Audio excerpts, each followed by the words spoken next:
All right, folks, we'll get started on the next lecture. And for this, we have Hank Nixon. Hank is the big-time club member up at Valley Soaring and one of our sister clubs in the area.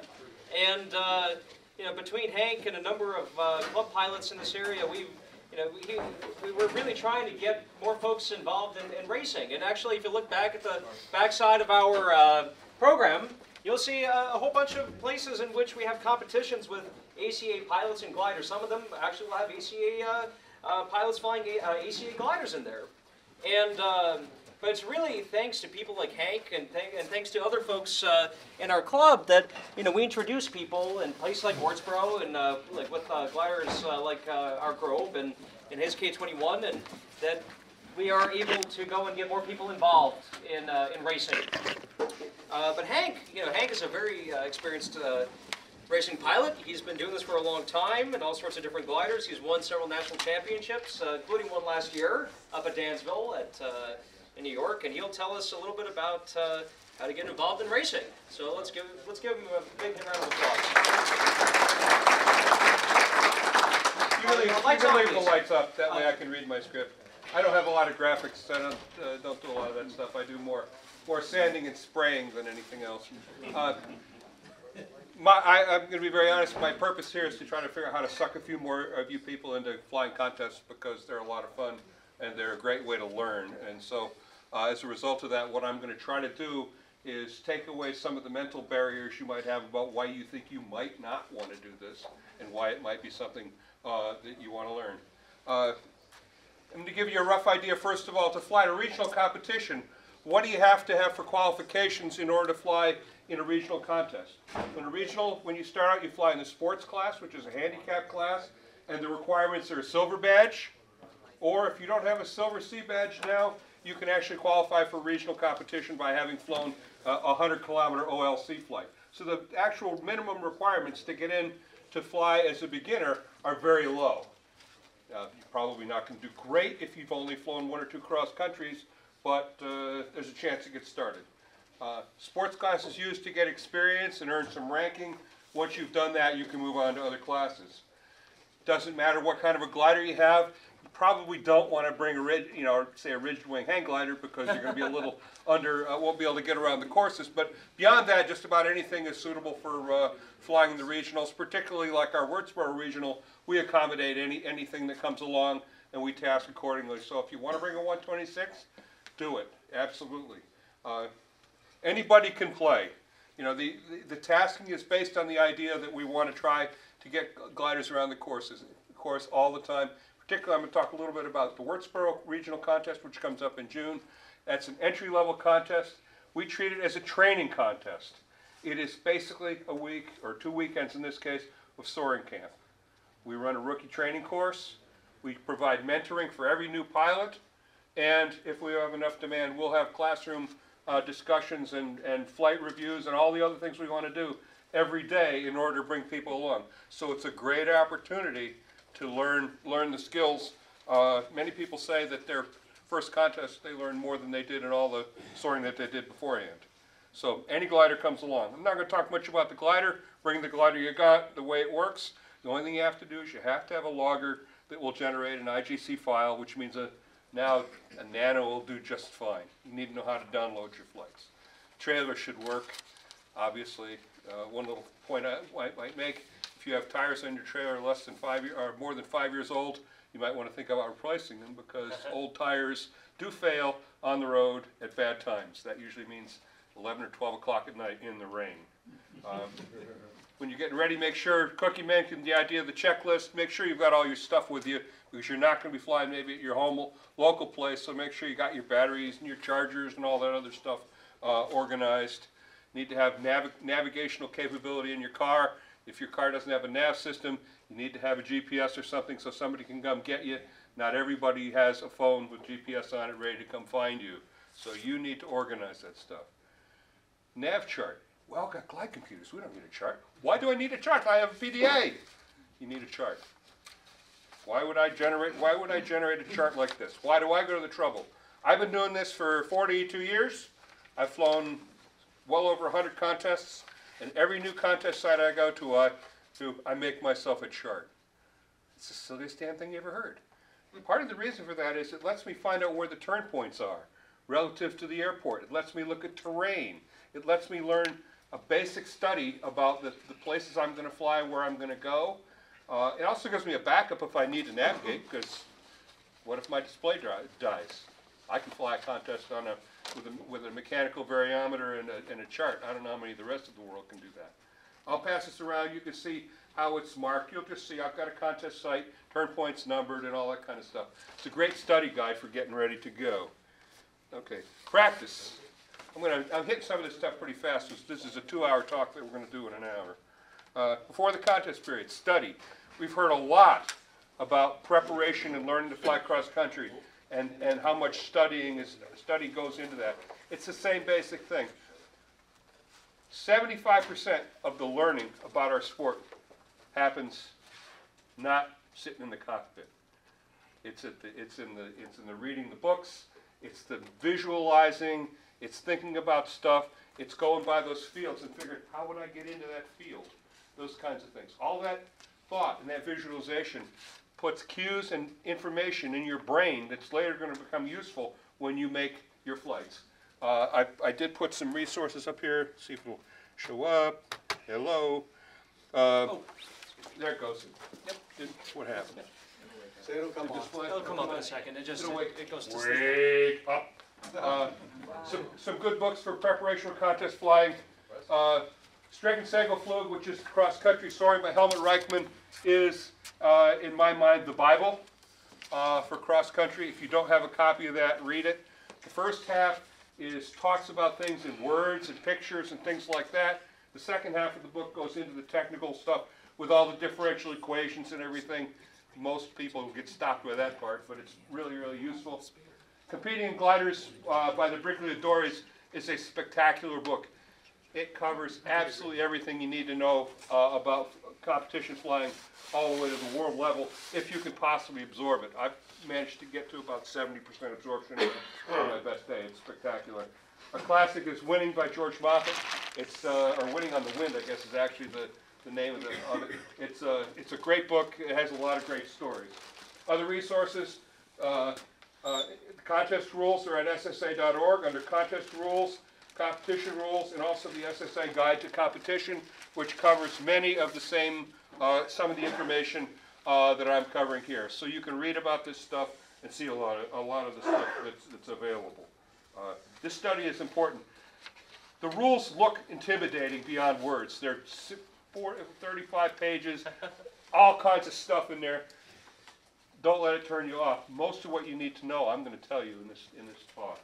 You can literally skip most of that and get away with most of it.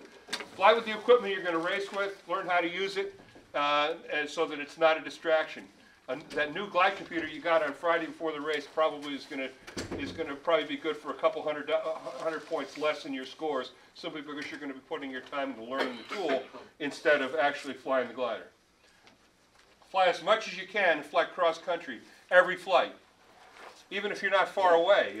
Some of the practice tasks that Ron showed are terrific. In getting ready. You got to fly on the poor days, not just on the good days.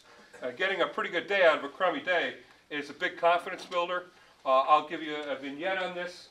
Before I went to the World Championship in 2002 in Moosbach, Germany, we had a not very good spring, and the weather wasn't good. But I flew every day I could, and I flew cross country. A lot of those days we weren't getting to 2,000 feet at home, but we went out and we flew, and we flew. We didn't go far away. You don't have to go far away. What you got to do is get miles. That paid off on about the 4th day of the contest in the Worlds, when we're going through our 3rd weather system of the day. This is in Germany, where in that area you go in these little micro weather systems. We're over on the Schwäbisch Alb, and we've gradually started to lose guys. We got into a section, it's completely cloud covered, and we're dribbling along, and we're getting up to, I think the highest I got on that was about 450 meters above the ground. So call it not quite 1,500 feet, but we'd go up to 400 meters, something like that, down to about 200 meters, up and down. We went 50K like this. all right, just staying in the air. And we'd go along, and all of a sudden one of our friends would stop. And then we'd go a little further, and another one of our friends would stop. Finally, we came gliding out from under this thing after having gone this 50K with a straight glide to a brown field that we got there at 150 meters in the sun. And it's going to be one turn and land, and beep, beep, and up it goes. 5 of us got up and got away, and then came back through those same weather systems. And I think we had maybe 6 or 7 finishers that day. The practice in that spring of flying around at low altitude and in weak weather gave me the skills and, more importantly, the confidence to be able to say, I go that next thing and I can make it work. And not only that, I was relaxed while doing it. And when you're relaxed, you feel the airplane and the stress goes away. All right. Another thing to do when we're practicing, go to turn points you haven't been to. All right. All fine to study it. I love all the study talk, but the fact of the matter is when we get out there, what we're really going to learn is when we go someplace we haven't been to and we don't know about. Because when we fly contests, that's what we're going to do. Okay, so what we want to do there is we want to go to someplace we haven't been to, and that's going to let us, one, try something new, build our confidence, but it's also going to allow us to apply our skills to read the ground and read the other things and take those skills we learned in one way and apply them to the next. This is a matter of application of skills to the next situation. Getting in and out of those places that aren't familiar is going to make us comfortable, and comfort comes from being able to accept the unfamiliar and make it an acceptable situation where we can fly and be brave and not be chicken little and all the rest of it. And more importantly, not get all nervous and everything. Okay. If you don't need a chart, you're probably not flying far enough away. Okay. Log your miles, not just your hours. Keep track of the speeds you make. I score my flights in practice, and I don't get to practice very much. I bought 2 tows at home last year. But when I practice, basically, when I pull the release, the clock's running. Not when I start up here at 5,000 feet with everything easy. Because in reality, what's my cross-country achieved speed? It's the altitude I gain and what I convert to where I'm going. So I start immediately from release and start scoring my flight. And as a result of that also, and I always release in the first thermal of the day, not particularly good for beginners, but I do that for a very simple reason. It may be the only time I got the guts to get down and get low. It forces me to make 1 week early climb to practice that. Okay. This puts an emphasis on climbing well and not goofing off. Try to fly flights of at least 2 hours, preferably 3 to 4 if you can, because this is what you're going to be doing in a contest, particularly in the big contests. We're going to fly anywhere from 3 in this country, 3 to 5 hours. In the worlds, you fly seat time. I think in Moosbach, our longest flight was 7 hours. We flew a 512K in a club class airplane, which is a long way to go. The German open class guys went 505 that day. We went longer. So you need to be prepared to sit for maybe longer than you do along the way. I try to fly mostly modified assigned tasks. I'll tell you about those tasks a little bit later, but that's where we go from a turn point to another turn point to another turn point to another turn point, selecting our turn points. We do that, and the reason I do that is because it forces me to go places that I haven't pre-planned. I read the weather, figure out where to go, and go to those places. And the other thing that I do in doing that is I don't repeat turn points. Why go where you know it's already good? The idea is to have to force yourself to go someplace where you don't know what it is and figure it out and read the weather. This creates flexibility. Flexibility leads to confidence, leads to the ability to believe in your decisions. Okay. Race with other people some of the time if you can. You get together with a couple of guys that fly together, that's really good. That's going to allow you, one, to get used to flying with other people in Gaggles a little bit. It's going to allow you to learn how to read the other gliders in the thermal, which is going to improve your thermal. And by the way, the best variometer in the world is another sailplane. Okay? So you want to be comfortable flying with other people, not just following. Just following the guy who knows how to do it doesn't do you any good because you don't get confident. You only believe in your ability to follow. So what happens is everybody's got to lead out, everybody shares, and in a good group, when the fast guys get ahead, maybe they slow down a little bit, let the little guy catch up to keep up. But you want to learn to fly with other people. It'll also let you try out little techniques of speed changes and the path that you make, and do a little experimenting and see how it works out so you can learn some things. So that's really useful, but at the same time, you got to remember, you have to be able to fly by yourself and be confident you can fly by yourself.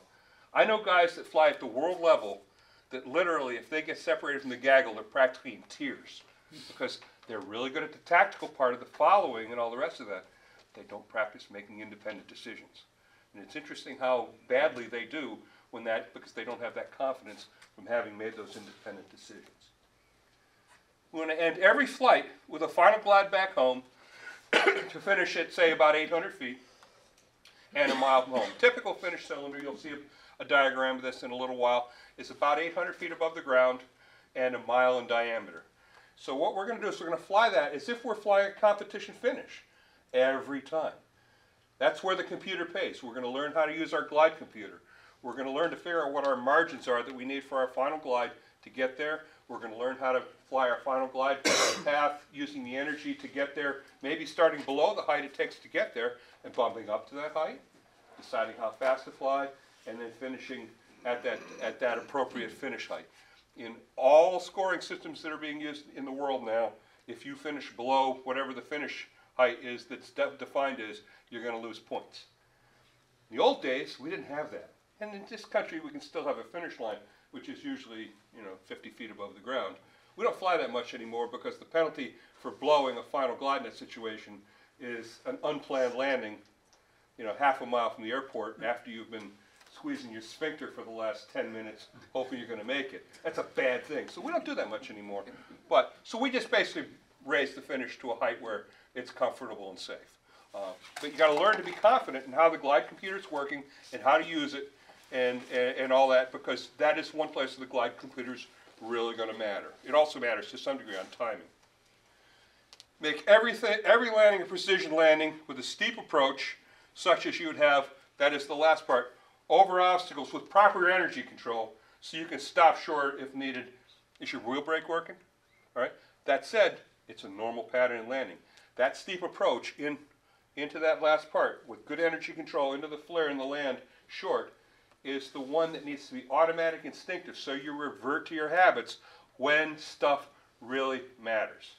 If you're used to flying this low, flat pattern all the time, getting into your home airport where there's no obstacles, it's going to be really uncomfortable having to land over trees or barriers. So you want to be comfortable with doing that landing without having to think about it.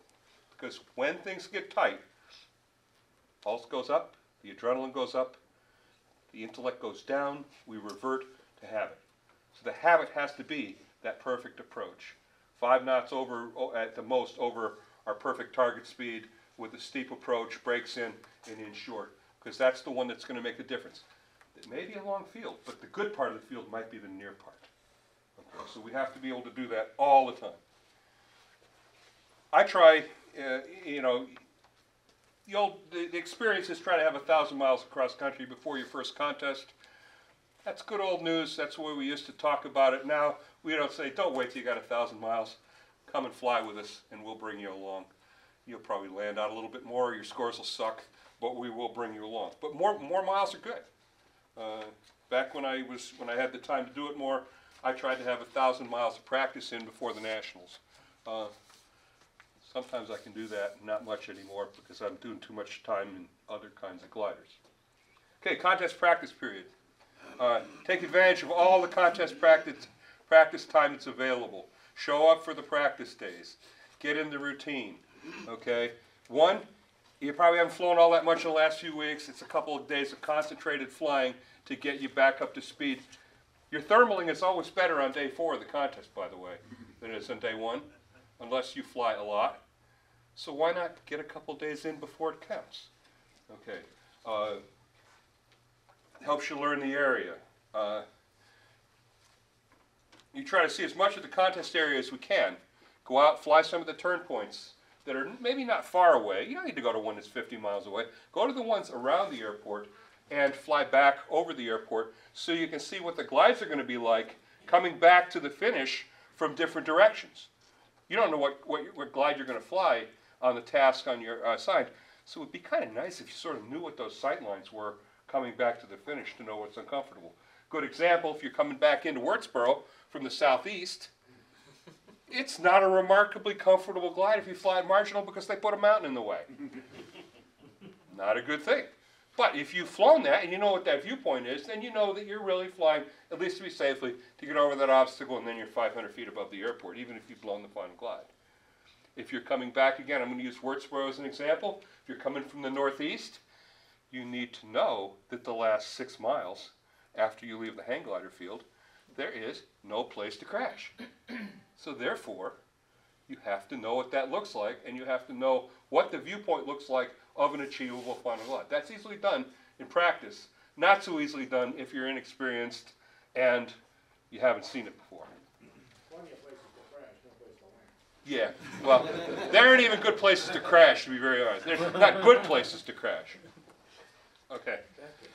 Find a mentor who's experienced and ask for help in becoming familiar with the area. Try to do as much as possible during the practice period when you'll be least distracting from your mentor. Most of the well-known pilots are going to be willing to give you a hand. There's a myth out there that we're all walking around all macho and everything, and then we're out there to kick your ass and make you feel bad. We're not. I know of almost no contest pilots that are not interested and willing, eager to help new people come along. Okay? Hey, still kick my ass at every contest. That's my job. Okay. Just introduce yourself and ask. If you're not sure who to ask, introduce yourself to the CD and ask for a suggestion. It's become almost mandatory now that newbies get supported. I had to laugh when I had one guy that was flying, and I said he was a new guy, and I said, go over and talk to that guy and have him give you a little hint. And they talked for a couple days as he got his mentoring and everything, as he's learning along. And then, but he knew the guy's George. You know, I said, go talk to George. Well, after a couple of days of this and everything, he says, that guy really knows a lot of stuff. And I said, oh, by the way, you don't know it yet, but the guy you're talking to is a 2-time world championship. It was George Moffat. All right. So, people always, there's always plenty of help around there. When you're flying those final glides coming back, look around at the fields. Again, visualization. Look and say, I think I could make that work that way. I think I can make that one work that way. Go out and drive out to those fields now, having taken that look from the air, and look at those fields and see if there wasn't a better plan, or if what you figured out really looked like the right way to do it. It's remarkable how many times you visualize something, you look at it and say, well, I would do that way, and you look and go, that had more slope than I thought. Can't see that necessarily all from the air, but by going and doing that, and again, relating what you see on the ground to what you see in the air, you can put the two things together, and that'll help. Again, a lot of what you're going to hear me talk about are things that help you create visualization. All right. Try to fly contest length tasks during practice each day, but don't wear yourself out. That is, in a regional, go out and fly a couple hours. Okay. Nationals, then we fly a little longer. I generally try to get to nationals early. I fly every practice day. I fly hard for a couple days, the last day before the big race. I generally back it down and fly a little easier so that I'm rested up. Because burning up mental energy before the race doesn't generate any points. It's also a good time to get yourself and your crew working together as a team. Make sure your crew has learned about the local retrieve information and procedures. If possible, in your first few contests, it is really handy if you have a friend that can come along and be crew. Because it's safer, because you have somebody else to check your checklists and all those other things. They can take care of some of the stuff that doesn't involve flying the glider. Gives a little companionship along the way. And you aren't sitting there going, I'm getting low and I don't have anybody to come get me. That's a huge stressor, Damon. I would like to add to that a really, really good way to go to your first couple competitions is to team up. Yes. And that, and there you have, you have two people who compete. You don't feel bad about having the other person sit on the ground all the time. And you got a crew. And also, my first competition, I teamed up with Ron Schwartz. Ringer. And it was fantastic because, and also early on, you really do burn out really quickly. It's just, it's a lot.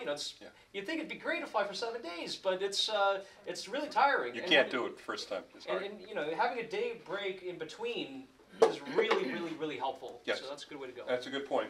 Also helps on costs. It helps on a lot of things. On to the contest. A little warning about expectations. All right. You may well be the best pilot in your field, Hopefully you're feeling pretty good about your preparation because you followed all the advice we've gotten here starting this morning and through some of the stuff that I'm saying, if any of it sticks. Beware, you're about to get your butt kicked by people who've been doing this a whole lot longer than you have, and they will avoid the mistakes that you're likely to make. That's just a reality. This can be very frustrating if you let it be so. All right, so the solution is to set realistic goals. Okay. I don't know very many people that ever won their first contest. It has happened. The first guy that flew a contest did. I won my second contest. All right, and I thought, I'm there. Look at this guy. Got my PIK 20. I just won the open class in Elmira. Beat John Seymour. Boy, am I good. Took 9 years to win the next one. Yeah. So, got to be a little careful about that. All right, but let's talk about those expectations. How about number one? Don't make junk. Nobody has fun breaking airplanes. Okay? If you break your glider at a contest, you get to get it back next year. You're not going to have it back in a couple weeks in the body shop. All right? You have a serious break in the airplane. If the insurance company doesn't take it, it's entirely possible you won't see it for the rest of the season. So there is a very large price for doing something stupid and breaking the airplane, beyond the possibility of obviously hurting yourself. So don't make junk is important. All right? Another good objective, end up in the top half of the field. You know, if you make the top half in your first contest, you've done great. Okay? Get home every day. All right? That means things aren't getting a little good. I've been going pretty fast, but I got to keep my speed up. Well, maybe I don't need to get my speed up. Maybe I need to stop and make this climb and make sure I get across that hole and I get home. Okay? Because if I get home every day, there's a pretty good chance that I'm going to end up in the top half of the field. Okay? And along the way, have some fun. The fun part is that you have fun, you learn something, you realize, I can do this. All right, which is pretty cool. I actually can do this. It isn't as hard as I thought, and it helps your outlook. Optimism leads to performance. Up until excessive optimism leads to bad performance, which leads to lack of optimism, and this is a spiral that goes on throughout all our soaring careers. It's where I'm great, I suck, you know, it goes on and on. Trying not to suck is a good starting point, by the way. All right. Now, a little thing there, just a note. If you ever notice, like you see the Olympic coverage and everything, you see people going like that with the gold medal like this. You know what they're thinking? I don't suck. Okay, so we want to try not to do something silly here. Okay, how can we do these things? Here's some goals. One, read the rules. You know. All right. There's an awful lot of rules there that you can glance over, but you can avoid an awful lot of dumb mistakes by doing your homework. You can't do it the night before.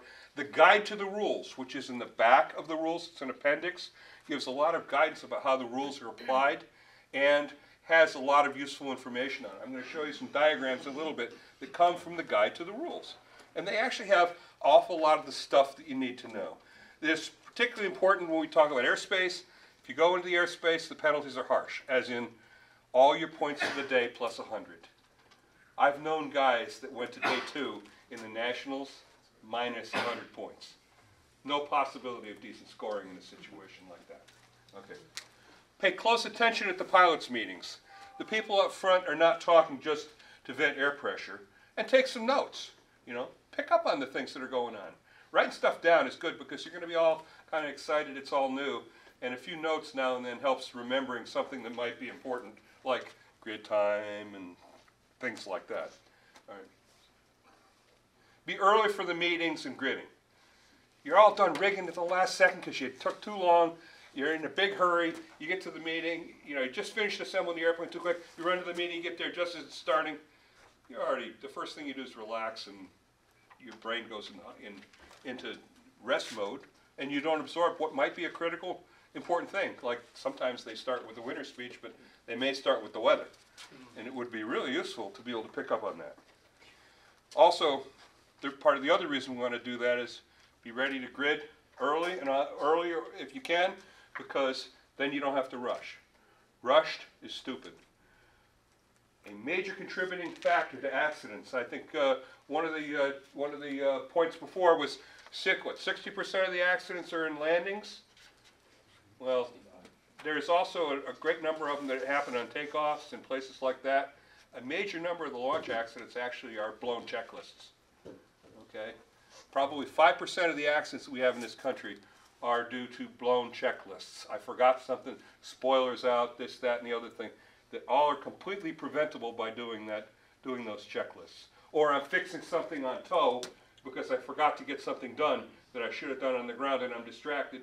There's a thread on RIS right now talking about this, in which the instructor pilot in the backseat of the K-21 thought it was more important to adjust the GoPro camera than to fly the tow position accurately, and he killed his friend. Okay, so that is a result of a blown checklist, in that he got something wasn't set up right, and as a result he was distracted and it caused a fatality. Ideally we don't want to do that. There's a lot of things that can be done that go along that way. Finish your checklist early and without distraction. That includes the critical assembly check. For those, if any of you don't know what that is a list of items that you create for yourself that are used to check to make sure your aircraft is properly assembled and configured and ready to fly. It's not somebody else's list, it's yours. You pull it out, somebody else goes through it with you and makes sure that your aircraft is ready to fly. It was generated because our friend Clem Bowman died because his assembly was interrupted. He forgot to safety the horizontal tail in his Genesis. It fell off on tow, and it was a fatal accident. Critical assembly check prevents that. You should be using that at home too. Okay, get somebody to check this stuff. My gliders, it's pretty simple. I got a pretty modern glider. The wings go on, the main pins are in, the tail bolts in, the winglets are on. All the things that are going to make the glider crash are taken care of. But if you've got an older glider, say a 20A, you've got flaps, ailerons that have to be connected, dive brakes, and most importantly, the elevator. Get distracted partway through putting the tail on, forget to hook up your elevator, you're going to break the airplane. Okay, or worse. Okay, so that critical assembly check is a lifesaver. Teach your friends how to do it. Okay. After the meeting on the grid, which will happen most days, ask your mentor to spend a few minutes with you reviewing his sense of how the weather's shaping up and where the places might be that we're going to go if we have a modified assigned task. He'll know a little bit more about terrain and weather and give you some guidance in that area. All right. Now, the next part, we're going to fly the glider itself. Fly pretty much like you do at home.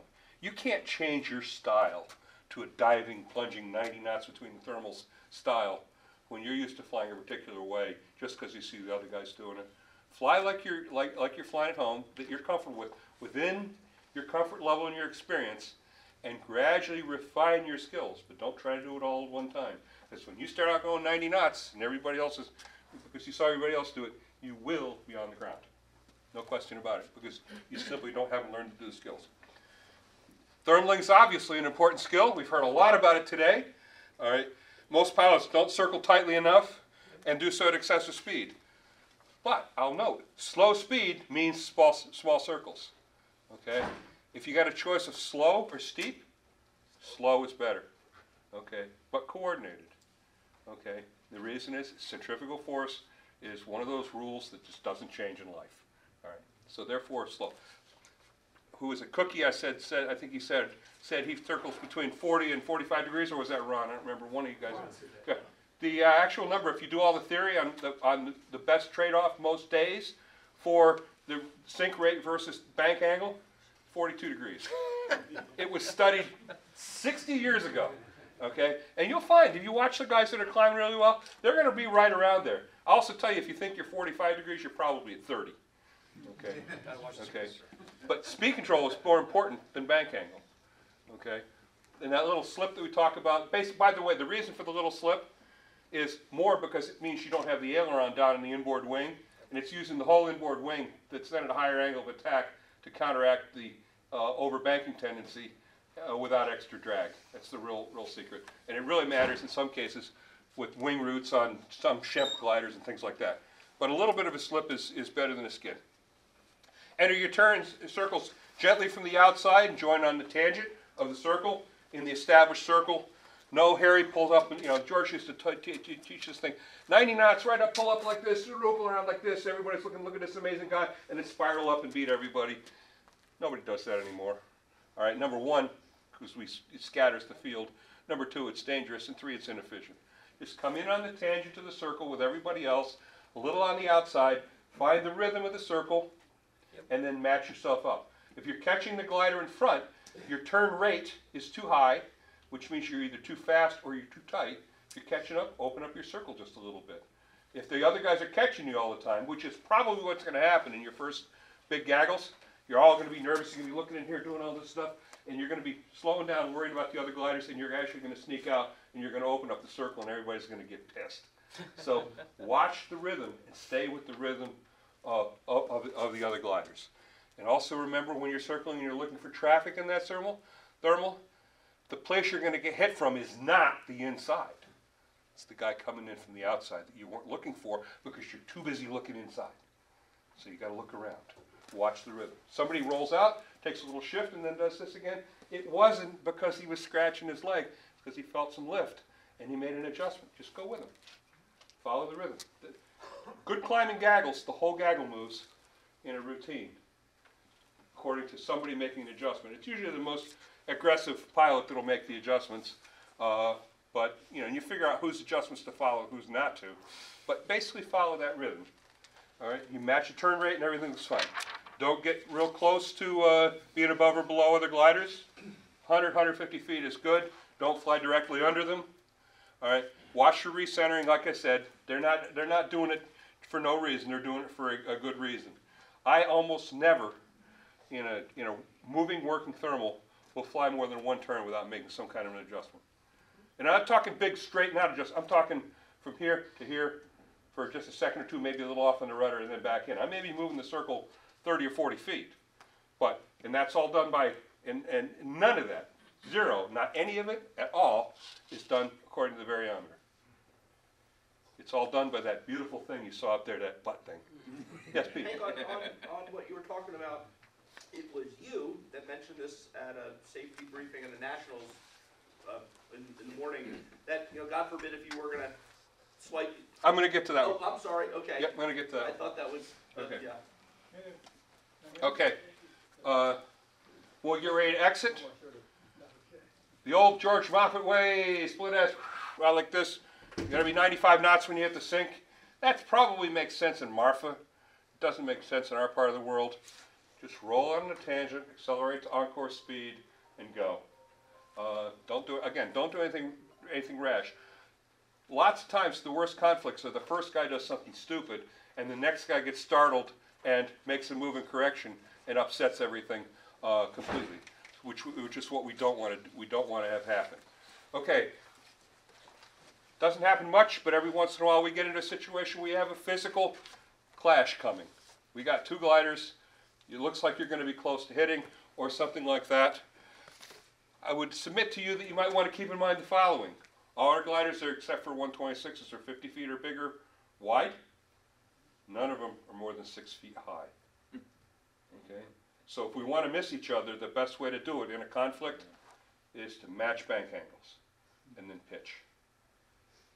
Slightly, gently, because there's another glider around. And you don't want to stall and spin out of the thermal either. So you just make a small adjustment. Do something gentle. I'll also tell you about 80% of people are going to pull up, from my experience. So I generally am cued a little bit to push, but not by a lot.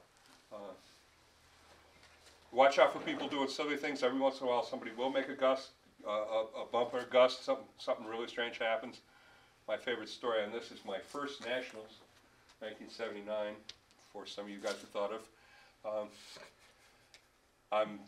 We're maybe 40 miles out. It's Adrian, Michigan. It's the end of the day. We got 55 gliders in this gaggle. The whole fleet's in the gaggle. This gaggle, this stack is 2,500 feet high, full of gliders. Somebody makes a bad move above us. Carl had to make a very evasive maneuver to avoid a midair. The only way that he could successfully clear not hitting this guy was to spin the airplane. We watched this car went down the middle of the gaggle. All right, he went down about 800 or 900 feet, all right, through this thing until he had an opening to make the recovery and get out. Sounds pretty scary. The cool part is, as he went by, he waved. That's a guy that's cool. All right. Okay, start a bit early. George Moffat will tell you that there's a perfect time to start, and you absolutely do not want to do this. You want to maximize, get that perfect start time and everything else. None of us are smart enough to figure that out. And as a beginner, I suggest that by starting a little bit early, let's say the task is 2.5 hours, and we've got a 3.5 hour window. The fast guys are all going to go at 2:15. Well, maybe you want to go at 2. All right, you're probably not going to be with the fast guys anyway. And that gets you something. Number one, it gets you out and going. Number two, if it's an assigned task or a modified assigned task, you're going to see them when they come by, so you get a tow from them when they catch up. You're going to be a marker. You're going to give them some help. All right, but you're going to see them. But more importantly, it's going to give you a little bit more time to finish the task, especially if it's an assigned task or a long task. It's going to give you a little bit more time. So if you have a mistake and you lose 20 minutes down low, your longer flight time is going to allow you to dilute the effect of the mistake. Or maybe it gives you enough time on the task to get home and get speed points instead of distance points. We don't fly too many tasks in this country anymore that use the whole day. So that's not a real big factor. If you start flying the big contests like the Worlds, that happens a lot. I mean, you know, Moosbach again, 2002. We did this 512 I told you about. The last glide on that was a 0-0 final glide from 20K out. There was no more lift. It was the end of the day. Okay, 0-0. All right, I made it. Okay, stay high. Who doesn't want to stay high? Stay high. Why? All right, we want to try to find the height band. That area is the area where the lift is usable and most reliable, not just most comfortable. Up really high is most comfortable, but not necessarily the strongest. But what high gets you, instead of saying, oh, it's dropping off, stay for a little bit longer when it drops off, maybe not all the way to the top, as opposed to that, the going down low is, you're less likely to have to go low and take a crappy thermal to get up and going again, because you've got more range to work with. More range allows you to be more selective and maybe find that unusually good thermal. It also means you're not going to get low as often. Low makes you tired. You get all stressed out when you're tired. At the end of the day, you're exhausted. And so high is good. It means you will go a little slower because you're going to use slightly weaker lift at the top. But I submit that for beginners, using slightly weaker lift at the top is a lot better than using slightly weaker or worse lift at the bottom. Okay. Deviate to good-looking clouds. We talked a little bit. We heard a little bit about that today. Didn't hear a lot about it, but you know, we talked about that one cloud that Eric showed. It is very common, if we've got clouds, that it pays. How are we doing on time, Daniel? You're still good for a short bit, right? Yeah. All right. It pays to deviate sometimes 30 or 40 degrees, not much more than 30, to get to a good set of clouds that allows us to cruise instead of having to climb. Fly with other gliders when it's appropriate, especially on blue days. Blue days, you know, having help can be important. Avoid the temptation to turn short. Well, we'll get to turn area tasks in a minute. Final glides conservatively. All right, a good rule of thumb, this works from way back in the whiz wheel days where we had little paper computers. 5 miles per thousand is adequate for getting back to the airport, 25 to 1. We can all do it in our heads. All right, I'm 25 miles out, I need to be 5,000 feet. Doesn't take a rocket scientist to do that. That works pretty well in all the normal gliders, club class gliders, get up to the 15, 18 meter gliders. My 29, which is what, 52 to 1, I don't fly more than 7 miles per thousand in that, 35 to 1 for my final glide. I go up to that if I can, or I bump up to that, because at the end of the day, the last part of the glide, where things are starting to go wrong, the lift generally isn't as good, and so the choices to get back up are poorer. Does that mean I give up time? You betcha. If you blow the final glide, quit soon enough to safely use one of those fields you found in practice. If you can't make the finished cylinder, but you have enough to margin to get into make the field, give up early and set up a safe landing. while you've got enough time where you don't get into the situation of being too low to get a finish and too high to get on the airport safely. Make sure you call the other pilots and say you're landing straight ahead. Okay. Post-stress stupidity. After finishing, it's natural to relax. I did. As soon as the stress comes off, and this can be from a landing, this can be from a save, we get up, we relax, we've been a little adrenalized, and we just got stupid. That's not an unusual thing. That's physiology. Our body has gone from a fight situation to I've saved my life, and now I can relax and go into recovery mode, and our brains get stupid. The antidote to that is to remind ourselves that I have to pay attention until the glider is stopped and off the field safely. I once pushed my PIK-20 into off the field at Fairfield after a landing, all adrenalized, and rolled it right straight back, rudder into a ditch, broke the rudder hinge. Okay, all right. There have been a number of accidents where people finished, relaxed, and crashed after the landing. I lost one, young Pete Berdulis in Uvalde because of that. He relaxed, I got it made, spun in, dead. Okay. If you're making a save, tell yourself, I can't relax until the top of the climb. Not just I found the thermal, because when you relax, you're going to lose it. But tell yourself, I get my reward, my rest period, where I get my drink and I relax, when I get to the top. Keep the concentration. Once you know to do it, you can learn to do it. Landing out, simple. I'm not going to go too far in this except to say there is something called knowing when to stop soaring and start landing. We all have our own personal hard deck that works for that. Steve used a good idea, say 1,000 feet. That's a good one for beginners, if not higher. Okay, depending on the terrain, I've sometimes been known to go down meaningfully lower than that. Of the experienced pilots in this room, other than Ridge, how many pilots have made a save under 600 feet? Okay. How many under 500 feet? Not anymore. Thermals. How many under 400 feet? One. Okay. Very rarely. The fact is, if you get down to that height and you haven't made it work, the odds that you're going to make it work are very low. And the effort you're putting into that means you're not preparing to make the safe landing, which is the most important thing. So you have a glider to fly the next day, and don't kill yourself. Okay. Self-evaluation. It's an important element in improving. Ask the opinions of others who you respect what you did right and what needed improvement. Use your mentors. This is what they're for. You need to try to honestly differentiate between good performance and good luck, and the opposite. You can have a very, very good flight for you that may not score well. Or you may have a flight where you feel you did really well, but it really wasn't anything because you just followed people. An honest evaluation of that leads to understanding the elements that can be useful to improve. Okay, let's talk a little bit about tasks. Now we're going to want to play lights. What to like? Yep. And okay, and now I got to find this thing here. How do I get to these? Just Yep, I can't see. Why don't you operate? Which one do you want? Airspace or Airspace. tasks? Airspace first. We'll just go across them. Okay, airspace. Okay.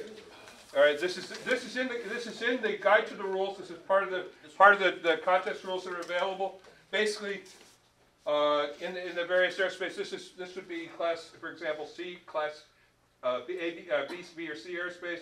You can't go into it. All right. You can't go over it. In some cases, depending on how it's shown on your chart, it is possible you go under it, but you got to be 500 feet below it. So a good rule of thumb is stay out of it. Most of us are using graphical glide computers now that have the airspace displayed. Put your alarms in a way that prevents you from getting into the airspace. Cookie. You've shown a guy flying over the airspace. You said it's either B or C, and he loses 100 points. No, it's 0. It's 0 points and 100. 0 minus 100. Okay, Yeah. big penalty. What's the FAA going to do to that guy? Nothing. The FAA won't do anything for that guy, but read your rules about transponders. What if, does everybody have transponders? That's why the rule is written like that.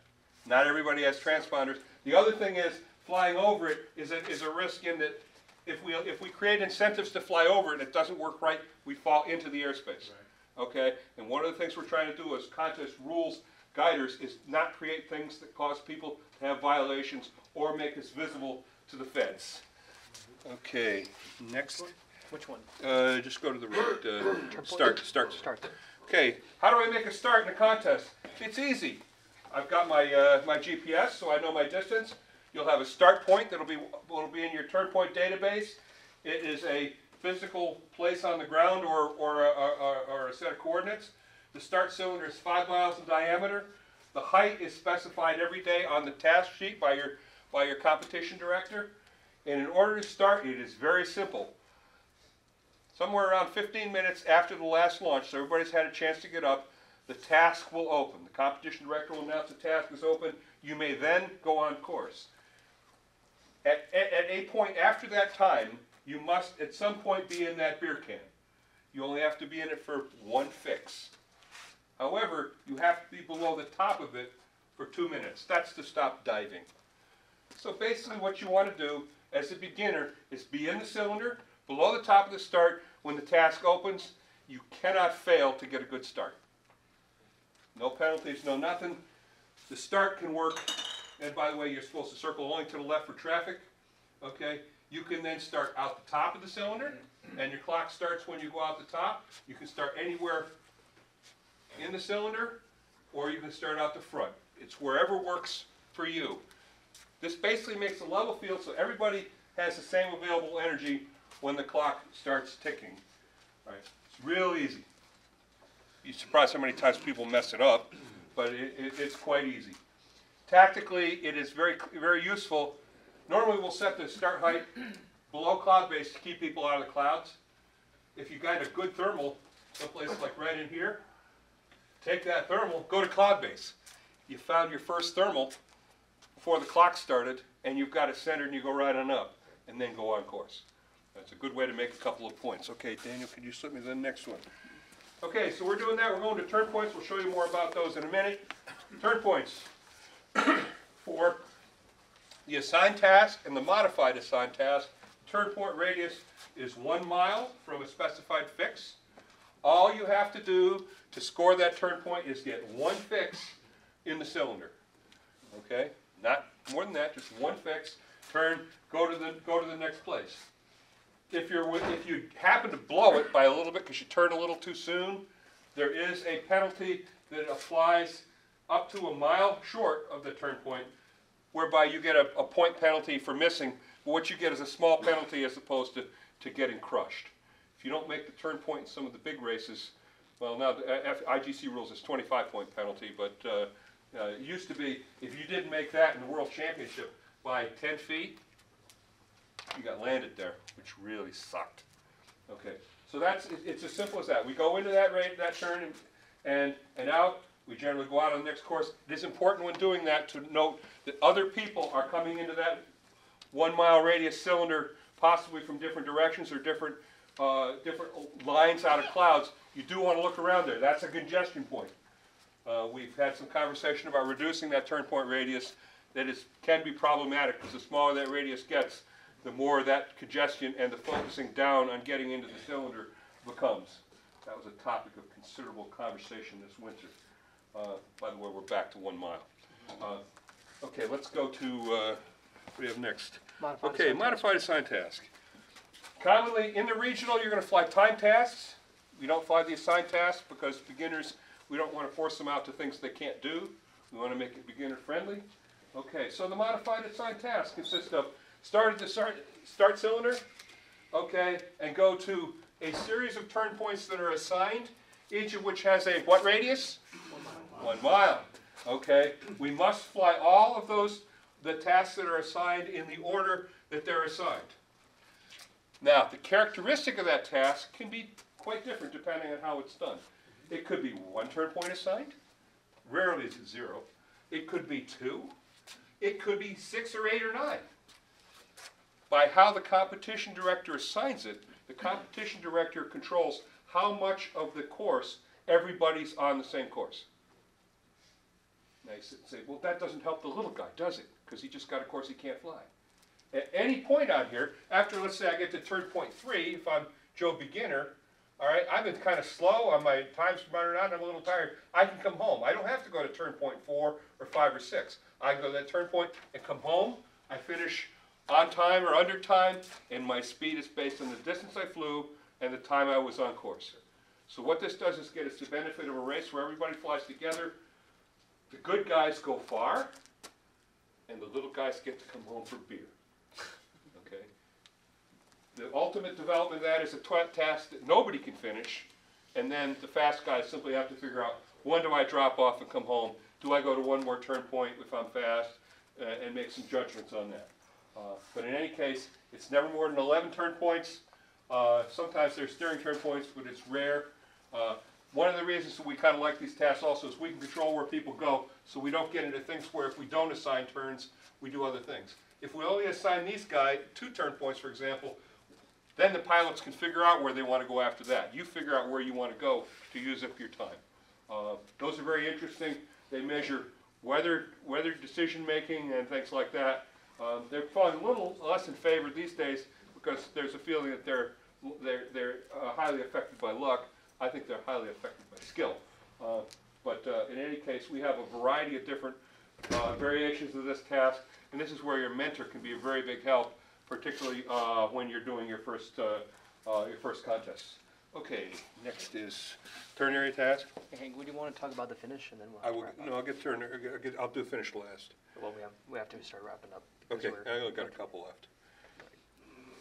Okay, turn area task is a task in which you have the start, you have a series of turn points with different radii instead of the 1 mile radii. This could be 5 miles, this could be 10, there may be 3 or 4 turns, and you are required to visit all the turn points in the order that you fly in, that you're assigned, but you figure out how far you're going to go in each one to use up your time. If you're a little guy with a 126, you might be just bumping these guys and coming home to use up your time. And if you're in my ASH 25, you might be going to the far sides of the cylinders in order to do the same thing. So there's a fair amount of variation in that. What did you say the max was, radius, diameter, 30? 30 miles is the maximum radius. Generally, these days, what we really try to do is rather than use big 30-mile radii turn points, we'll use more 10 and 15s to get the variation in the task length without making the areas so big, because the luck factor goes way up when the cylinder sizes go way up. It also can mean that people can sometimes have to go to places they don't want to go in order to make time. Daniel's trying to get me moving so we can get out of here. Let's hope it. Okay. Okay, now we got assigned task. The assigned task is like the modified assigned task in that basically the only difference is here we go where we have to go and we come home. All right, we have to go to all the turn points. We don't get to drop them off, and our speed is calculated on the distance flown and the time used. That's not flown in the regionals where you guys as beginners would come, simply because it is very easy to assign tasks that challenge the experienced guys that the little guys can't get around. When I started racing, we went out, we flew. We didn't get around the tasks that the good guys could do because we were beginners and we landed out a lot. We discovered people don't keep coming to glider races if your gliders come home in trailers. So we don't use this task in regionals. It is a common task used in nationals. Okay. Finish. Finishes. Okay, the finish. This diagram is wrong. This is the diagram out of the current rules. The new diagram is not available. But basically what it comes down to is that you have a minimum finished height that is specified by the competition director. A good finish is any time you finish into this finish radius of, say, a mile, if that's what's been specified, above the cylinder. If you do that, your score is based on your time to where you enter the cylinder. Everything is fine. If you somehow can't quite make the height, or you miss by a little bit, it basically costs you 30 points per 100 feet for what for having missed. So it's not a crushing penalty. It does have an effect. The old one was if you were 200 feet below the minimum finish height, you got distance points only. It was an attempt to make things safer. I believe it strongly that it did help with that. It was the single most unpopular rule we ever wrote in competition soaring. And so because we're working toward harmonizing a little bit with the IGC rules, we took that out. Okay, I'm just going to finish up. You can turn the lights on, Daniel, with one last thing. We'd like to see some more people get involved in competition. All right, most people stay away because they go, ooh, I can't do that. The answer is you can do it if you want to do it. I would encourage you to think about doing it. Bring a friend and give it a try. Also, Wurtsboro in June, we're going to have a regional. One of the things we try to do in that contest is how we call a bus class, 2-seat trainer class, Groves, K-21s. It turns out commonly to be a grudge match between Daniel and me, in which basically what we do is we put the experienced pilots, and Cookie's done it a lot too. We put the experienced gliders in a glider with somebody who's never done it before, and you get to see what it's all about. It can be a lot of fun. I've got one junior now that's got 2 wins in a row, so he's trying for 3 this year. But I've taken a lot of people over the years on those. Some of them have actually turned into contest pilots. There's one in the back. You know, we have a lot of fun with it, so maybe make sure Greta's, you got a day win too, didn't you? Yeah. First time I ever flew. Yeah, that's right. Chris got a day win. Kicked our ass in the, yeah, we're trying a ridge task and a crappy ridge day, and I'm sitting up there going, oh, wait, this, and there's Chris down there in the trees. You know, geez, either he had guts or he didn't have the facts. I never could figure out which one. Anyway, we'd like to see you come. Like I say, we treat it as a training contest. It is soaring camp. All right, you can have a huge amount of fun. Come. If it's a day that isn't good enough, you don't really feel like you want to go, you don't go.